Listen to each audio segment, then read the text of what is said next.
Governor Newsom says people can return to places of worship with limited capacity. NBC4's Patrick Healy has been monitoring these new developments, and he joins us now with the details of these reopenings. Patrick.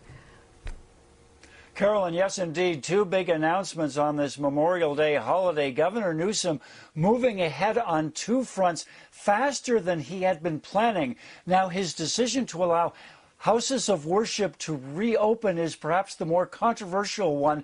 Some have problems, issues with some of the provisions, and others fear that this is too soon to be safe.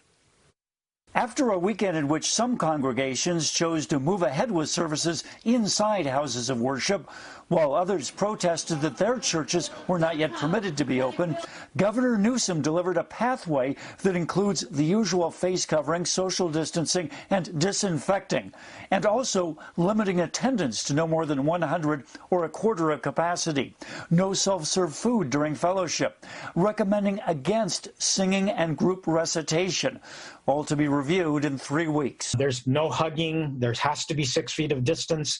So this whole sense in which a community gathers without that physical nature is going to be really tough on our churches. Bishop Hagia told us he is advising Community United Methodist churches in Southern California to continue with online services and hold off opening sanctuaries at least one more week. Rabbi Michael Barkley applauds the governor's moving forward, but believes some rules will be impractical. He's missed the mark in a lot of places, and specifically with the Jewish community. So my hope and my prayer obviously is that we're going to work on this together, and as a result, we can all observe our faith traditions with joy in holy community and spiritual communities with the blessing, so to speak, of the secular state.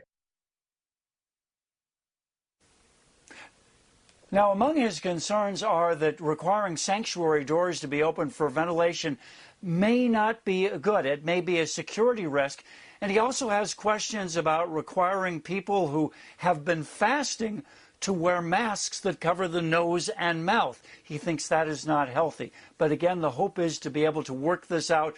This is not lockdown. The governor talked about review in 3 weeks. Now, the other big half of the equation today, reopening retail stores, eliminating this distinction between essential and non-essential.